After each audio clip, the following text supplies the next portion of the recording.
আসসালামু আলাইকুম রহমতুল্লাহি ওবরাকাতু।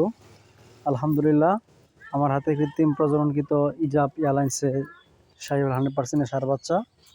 এটি হচ্ছে মা দেশি গাভী। তো দেশি গাভী থেকে আসছে শাহিওয়ালের বাচ্চাটি খুবই সুন্দর।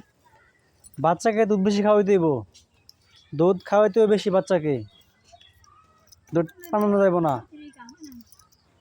কারণ বাচ্চাটা কিন্তু সুন্দর। দুধ না পেলে বাচ্চাটা কিন্তু গ্রোথ বাড়বো না।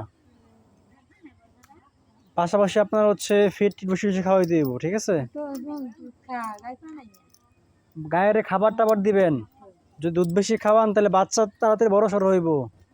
দুধ কম খেলে বাচ্চা বড় হইতো না, ঠিক আছে? বাচ্চারা কিন্তু ভালো। আর গাভীরে দিবেন ক্যালসিয়াম, খাবার টাবার খাওয়াবেন। যেহেতু শীত পড়ছে, একটু ফিট টিট সবিন টবিন দেওয়া লাগবো, ঠিক আছে? শুধু এই খড় টড় ঘাস খাওয়ালে চলবো না।